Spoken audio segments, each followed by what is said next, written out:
Hello, and thank you for joining us tonight. My name is Mike Tellerino, the CEO and founder of K9 for Veterans.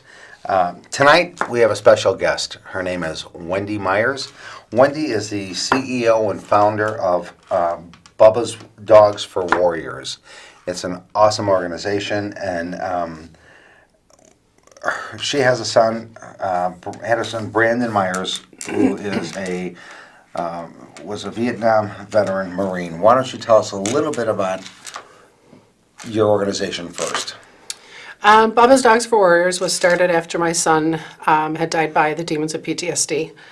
It was June 28th, 2013 when he took his life. We had just come to start thinking about doing something with a friend of mine named Mark and giving back something to his brothers and sisters, his fellow veterans. Brandon, when he was alive, had always given to his veterans. Be it he'd see one in a restaurant, he'd go and pay for their meal. He was there for their support all the time. So after he'd passed, I thought, what can we do back to keep his memory alive and to help Right. other veterans? That's awesome. Why don't you tell us a little bit? Brandon was in the Marines. He was a corporal. He served honorably for our country, was honorably discharged. Why don't you tell us a little bit more about Brandon? When Brandon was 6 or 7 years old, he started talking about wanting to be a Marine. He said, they gave a lot for us, and for a small child to be talking about things like that, I just thought it's going to pass. He's seeing, his little G.I. Joes and all Right. that, and we don't come from Right. a family of veterans or anything. And as he kept growing older, he would still talk about it, and he would see a veteran in a restaurant. Here he is, 14, 15 years old, and he'd pay for their meal. He would just start and stop talking to them. Then when he got to the high school age, we knew he was serious. I Right. wasn't really behind him on that because I know the horrors of war, and I was afraid for him. But he did join up right after he got out of high How school. did you feel about that when he joined? I mean, You want my honest truth, as a what mother, I did? yeah. No, really, that's A lot of people would probably hate me for it, but I told him in high school, I said, if you go do this, I won't support you. You don't have a home to come to. It was a threat, trying to get him to not to do this. But what was your reason behind that, though? Because I knew the kind soul that he was inside, and he was a very sensitive person. Right. I knew in my heart that this would probably kill him. So obviously he didn't follow your wishes. No. And his father did take him, and they went and signed up. Of course, I did not hold true to my You're a mother. threat. You wouldn't do that. No, I mean, he's in it now, Yeah. Right. and I got a phone call from the gunnery sergeant from the Joliet office in which he had signed up with, and she was crying on the phone, and she asked if she could meet with me. And I said, okay, I'm not going to welcome you with open arms because I'm not happy with what he's doing. So she did come over the next day, and she brought another man with him, one of the recruiters, and she was crying at the door, and she said she wanted to thank me that she doesn't come across too many young men like him. He was joining for all the right reasons. He was doing it for all the veterans that have love of his fought country. and died for him and love of his country. Sure. So that was when he How was long did Brandon serve? 2 years? 4 years. 4 years. He did serve 4 years. And then, how was it during that 4 years? Did you, I guess what I'm asking you is, was there any, when he would come home on leave, because I'm sure he came home on leave. No, not much. No? Was there any No. significant, did you see any gradual Not change? not after the first tour. The first tour he went in, he was there for 9 months, which Marines are only supposed to be there for 6 months, but they extended him an extra 9 months. He did come home after that for a couple weeks. We didn't really see much then, but the tour he had done wasn't that hard. He didn't see a lot of hell out there. When he went back, sadly, he was shipped back 11 weeks after he was back for 9 months. So he didn't have much of a break. When he was there, after that time, it was 17 straight months he served out there. No break. He did not come Really? home for 17 months. That's unusual, isn't it? Yes. He was extended and extended and extended. And they would ask him, do you want to, stay back? And of course they say yes. That's their duty. Right. That's what they feel they He's have a to do. Marine, Yep. right? Never give up. No. So for about 2.5 years, basically, he served there with an 11-week break. So I guess what I'm trying to, I mean, was there any significant change when you did see him that led up to when he came home? Or is that when the change What- took place? That's what, after his second tour and those 17 straight months, that's when the change occurred. How did you find that? How did you notice that change? I noticed it right away. I mean, he would have little tics about him. If something was setting him off, there was a noise, a scent, something on TV, he would just have this like quirk with his shoulder and his head, and he just kind of started to have this movement, and you knew, Something he was was, changing. yeah, something was changing. He was more withdrawn, and he was the jokester in school. He Right. graduated top 10% of his class. He was smart. He was funny. And when he came home, that wasn't him anymore. He had completely Was changed. he withdrawn from, his friends, his family? Somewhat, but his close friends he still stayed with. But he started drinking a lot. When did you realize that he had PTSD or that he needed some kind of help? Well, back then, this was 6, 9, 10 years ago, nobody talked about PTSD. We didn't hear about these things. He did get diagnosed by the VA, 75% PTSD disability, and he come home and told us about it. He was living with us for the first year. We're like, okay, you have PTSD. Yeah, what does it mean? Yeah. Well, yeah, Just letters. Yes, nobody tells us anything about Right. what it is, we knew it had something to do with the service and the way he's acting. But other than that, we had no support, no information on it. Did Brandon ever seek help? Did he ever go? He was being treated by the VA, I'm assuming. Yes, he did try a couple sessions.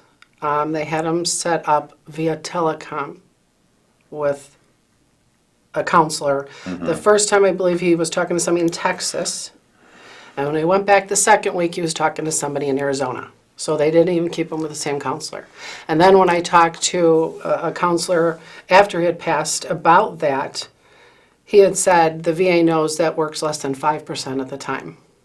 But yet Yeah, they still their do track record isn't great it. No, by any no. stretch. They had him on 18 different medications at one time. And that's not unusual because we have veterans in our program.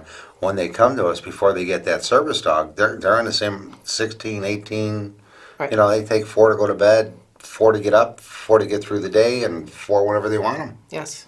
And Yeah. it's just insanity what they give them as far as medication. Yeah, they just try to. They just medicate mask them. the problem. Yes. They're not. I don't know. I can go on for They're hours. not working for a solution. Yeah, no, I can go on for hours about the VA, but we won't go there right now. So then, Brandon's home. You notice these changes.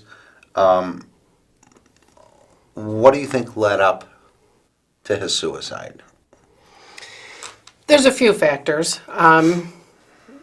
That was the time when he was really trying to get help from the VA, and it was failing. Some of the things that I didn't mention what he was doing, we had found him on the roof of our house. He did not own a gun at that time, but we found him on the roof of our house doing sniper duty. We lived on an acre lot, and he would sit on the roof of the house in the middle of the night. He would walk the perimeter of our yard doing checks. That's a lot more common than you would think. We Oh, hear yeah. that stories from so many veterans that are home and suffering from PTSD that they're constantly in that agitated state where they have to protect Yes. everything around them because they're right back where they were Right, in the service, doing what they do. right. So then you notice these. So what happened when you noticed him doing that? I mean, is that when you decided he needed to get some help, or? Yeah, but he fought it. The big change was a fellow soldier had died, killed in action, that lived in our town.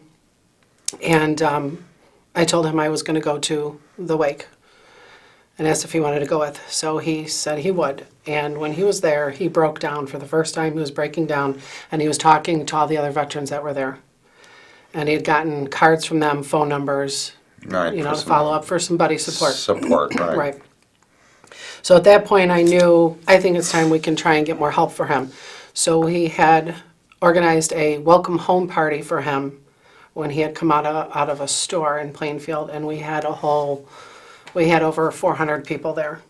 And did a flag line, and he walked down. And at that point, he took a lot more phone numbers. They were at our house for the after party.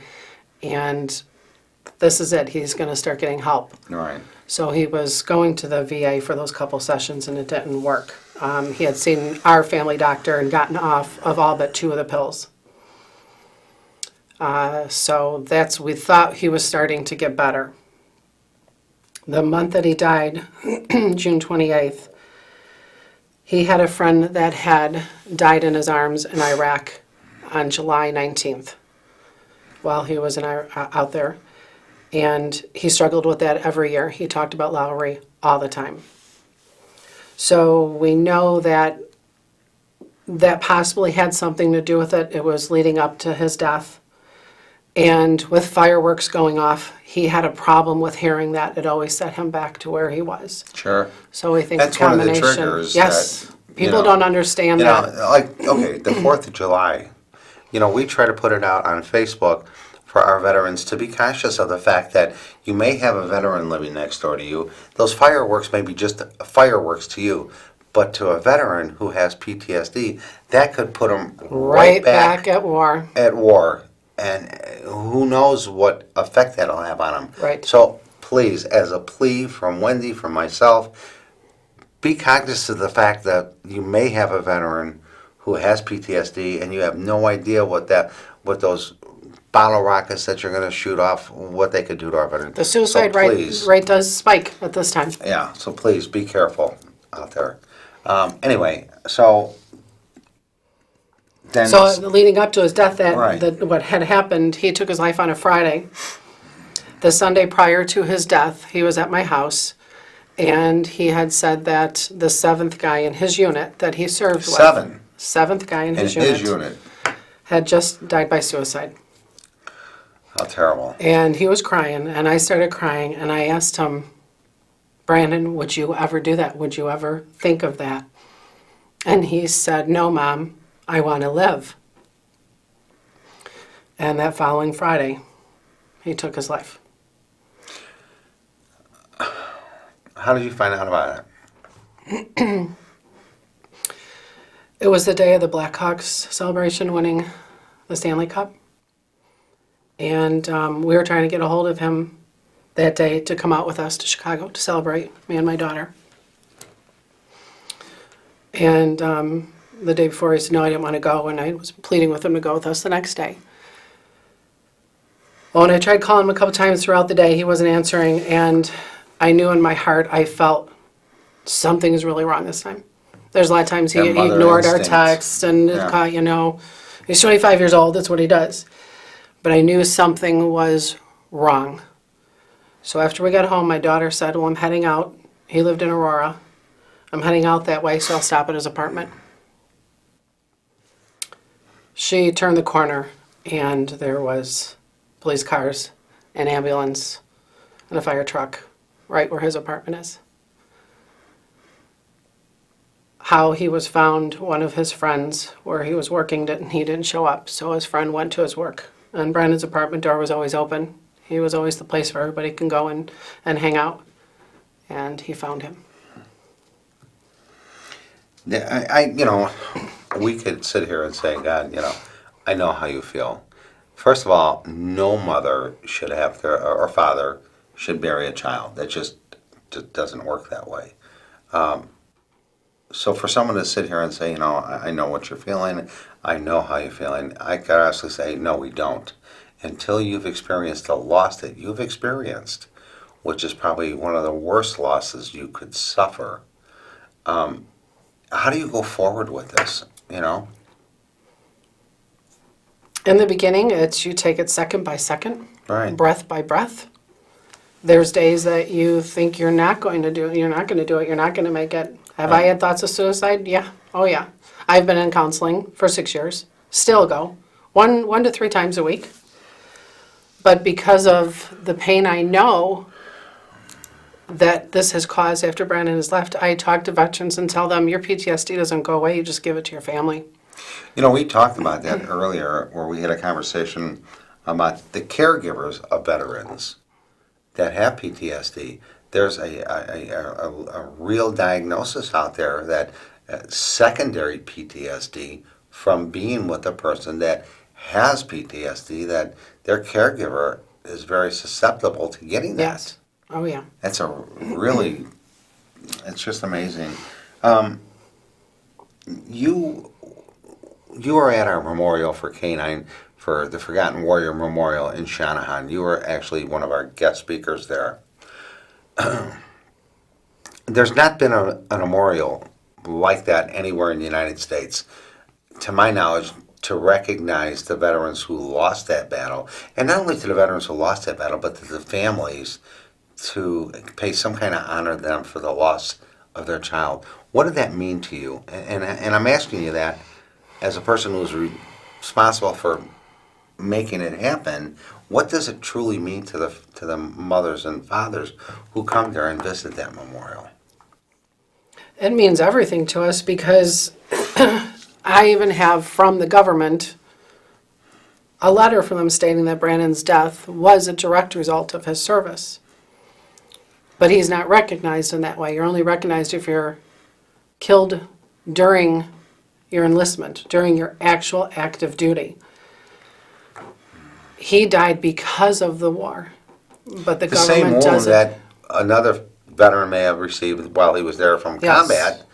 It's just that one that we say can't be seen. Right. And that struggle is an everyday battle. Oh, It's yeah. that slippery slope that, it just doesn't end for these guys. I mean, I talk to veterans every day that have PTSD, and it's a constant battle. Right, It really it is. is. It's something that they something don't. for years Yeah. it takes, They'll have it the rest of their life. It's Right. just a matter of learning to live with it, just like with us. We're going to have this deep grief. It never gets better for us. Right. We just have to learn every day how to live with it. So going to that memorial, does it bring you any peace or any kind of comfort? Oh, it definitely does. It I does. mean, yes, it's a sense of, I guess, well-being there.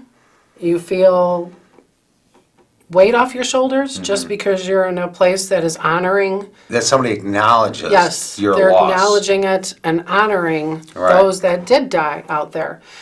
Brandon had said at one point, and jokingly to me, "Mom, if I ever die before you, scatter my ashes in Iraq because I already died there. My soul was left there." Oh, So having a place like this, honoring them, showing that we understand, Right. we know what happened to you, it means everything to us.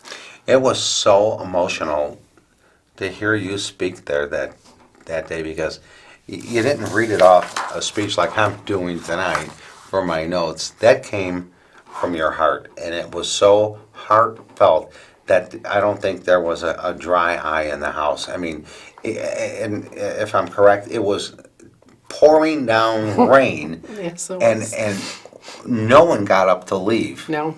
They sat there, listened to every speaker, and when you got up to speak and you were done, it was just an amazing feeling that you left them with, like, yeah, we need to do something about Right. this. Because you got 22 veterans a day committing suicide, and that's so grossly unreported because Right. only half the states report veteran Correct. suicides, and Correct. the other half, the guys that come home with PTSD don't even want to be acknowledged for it. Right. So they don't even apply Well, for the the 22, benefits. the 22 comes from the government stating that, accounting 23 states. They do that because they want to show lower numbers. Yeah, well, they can play with those numbers all they want. Right. They're not doing anything to fix this problem. No, they're not. They're truly not. We were talking about the car. In fact, when we met, you were doing the car show, Bubba's Dogs for Warriors, and you contacted us, and we talked, and you're going to donate all the proceeds from this event to K9s for Veterans. Tell us why. Why would you do that? Well, we started the car show because Brandon was a gearhead with his father. He had bought a 68 Chevelle off of eBay while he was in car. Iraq, Great muscle car. and he always intended on fixing it up. Well, he did not do that. It is now done by a TV show, had come out to our house and fixed it up for Brandon and for us in his memory. And the car show now, Brandon loved going to them with his dad. So we figured what better way to honor him, to give back to the veterans, and to remember him. He will not be forgotten, and he will continue giving, even in his death. And his death won't be in vain. It means something. Because of his death, others are going to live. So this keeps a piece of Brandon alive in your Yes. heart, and it also helps veterans like we provide service dogs with at K9. Right. So it's really a great purpose. You're doing something that helps to heal your heart and gives you a reason to get up and do what you do for the veterans, and it helps K9 to be able to provide more service dogs and more services to veterans with PTSD. So I mean, it's a you were telling me when we were speaking that you had first time you had 16 cars, 16. second time you had 17 cars, Yes. and if I'm correct, the last show you had 119 Yes. cars. 119 cars. And we're hoping for a lot more. And Yes, we're going to let we you have know. room. We we're have gonna, room. We're going to let you know where the show's at. So if you have a muscle car, a motorcycle, correct? Yes, motorcycle too. Or a muscle car, come on out, enter your car, win a trophy, support the Yeah, if you don't organization. have a car or motorcycle, please come come out and see. We have awesome raffles and silent auctions to win really neat things. Right. And that's unbelievable. We're in a process of putting the names on the wall, and Brandon's was the first one that we put on the Marine wall, correct? Yes. And that was, I'm sure that had to be, as much as we wanted to put those names on the wall to get that started, and I thought I was going to really feel good about, finally getting the memorial completed, starting to add the names to the memorial. But when I seen those names go up, I thought, Now it's real. there's This nothing is- good about this. Right. Looking at the memorial is just a memorial, but when you see the names go on that memorial and know that this isn't just a slab of granite or Right. whatever, this is reality now. There's actually names on that wall. People that were really here and were defending our country and were doing everything they could, and now we're sitting here looking at a memorial honoring these veterans. I mean, as a parent, I can only imagine how it's got to be hard in one aspect, but finally someone's acknowledging that your son died for a reason, Right. not just in vain. We are going to be, for those interested in their names being put on the memorial, if you know someone who was a veteran, who was diagnosed with PTSD, and who committed suicide, go to our website. We're going to be putting up the details on how you could get that name added to the memorial in honor of them. And the website is the letter K, the number 9, the letter S, the letter D.org. That's K9SD.org, and you'll get the information you need about getting the name applied to the wall. So tell us more about this car show. It's a great day. It's gotten very busy, very crowded. I get donations from all over the place. I get from Chicago and around Plainfield, Joliet, Shorewood. We get movie passes and gift certificates for restaurants. 100% of the proceeds goes towards getting those service dogs. This year it'll go through the Canines for Veterans. Thank you My for organization that. is very small. It's only me that really runs it with all my volunteers that help that day of. So there's really no overhead. Everything goes towards getting Why the don't you dogs. tell them about where they can find you on Facebook? You can find me on Facebook under Bubba's Dogs for Warriors. And also there is a GoFundMe page. You can put in Brandon Meyers and it will pop up. Or go to K9's page and Right, and we you can can find it direct there you. too. Or if you have information and you want information about the car show, give K9 a call and we'll lead you right to Wendy and all the information. What are your? We had talked earlier. There's the Gold Star Moms, which is an unbelievably great organization. They are. I can't say enough good about them, about that group. We were talking about. There's no organization that I know of for moms or dads who lost a son or daughter to suicide because of their PTSD. And we talked about maybe starting a small support group or just to get people together that understand the loss that they're suffering. What do you think about that? I think it's greatly needed. Since we are not Gold Star, most of our kids have taken their lives outside of their service. So they're not considered, Gold Star. And so we don't have the support from the government or anything like that. The Gold Star Mothers group, they do accept us as Gold Star. But we don't have our own support group to get together. I talked with Wendy Williams, who is the Denise Williams, I'm sorry, who is the Gold Star president for Illinois, and I asked her about, how does the Gold Star moms feel about the mothers who committed this, the families that their sons or daughter committed suicide, and Denise was just like, it's the same. It is the same. Right. And I was so happy to hear her say that. She was so adamant about a loss is a loss is a loss. And it is. But I would love to see a support group because I get a lot of calls from families and they don't know where to go. They don't know Right. who to talk to. Right. There should be some kind of support group specifically for Yes. the parents who lost a son or daughter to PTSD. We need to talk about that. Yeah, we definitely need to get 'Cause something. I think that's something that really needs to It's be a whole looked at. added layer to their death that we have to deal with when it's by suicide. And again, I can't begin to even imagine what you go through in a day. I just couldn't imagine. The thought of losing a child, to me, it's just so unnatural. It shouldn't be.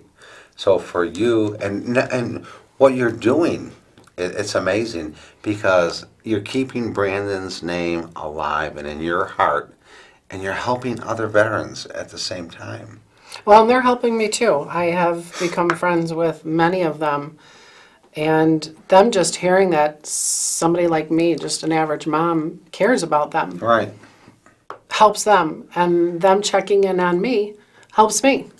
So It's- without doing what I do, I probably wouldn't be here for that reason. Well, you're doing an amazing job. You really are. And we became real good friends because of the relationship with the car show and stuff. And getting to know you as a person, it's been a real honor because you're sincere, you're honest, you're caring, you whatever you're doing from your heart and for all the right reasons. So if anybody who's interested, please go to Facebook page, make a donation in honor of the car show, in honor of Brandon's name, because it does help a lot of organizations. This year it's ours, next year it'll be somebody else's, but what they're doing is the right thing to help other veterans. And it's so awesome that you're doing that. And if all it takes is a few dollars from you to save a life, please do it. Small price to pay Yeah. for helping one of our veterans, isn't it, Yes. Tom? How many veterans attend that show, you think? I mean, I with would actual cars. I'd say probably 60 to 70% are veterans. Our veterans Yeah. with their cars. Yes, we have a lot of veterans that come out. We have pamphlets for other support that they can find too, because Right. there's a lot more help out there for them that That's- they realize. Yeah. And again, let me just say that, what you're doing is amazing. We partnered with you on this event, and it's just been really a great thing for us, because anytime we can help more veterans and to get the help that they need with the service dog. Service dogs make such a huge difference in our veterans' lives. It really does. I read the statistic somewhere, it was 77% success rate. The veteran will not take their life if Right. they have a service dog. I guess I take it for granted because I see it every day.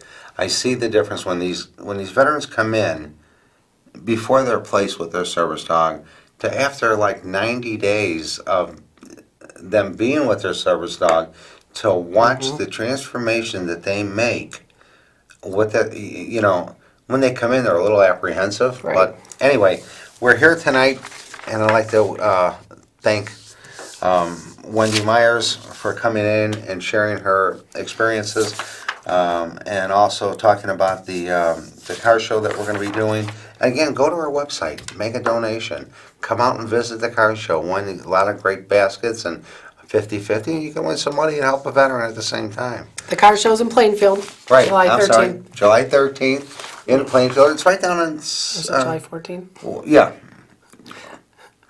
Sunday, a week from a Sunday. week from Sunday. And what street is it on? It's on Route 30 in Plainfield, right off of 55. So it's easy to see. Easy to it's get to, easy to Easy to see. get to. Come out and join us, Wendy. I want to thank you. Thank for being you. my guest tonight. And thank you for what you're doing for our veterans. It's just an amazing gift. Keep doing it. And again, we're sorry for your loss. We really are. And remember, the 4th of July, watch those fireworks, please. Thank you and have a great night. Thank you.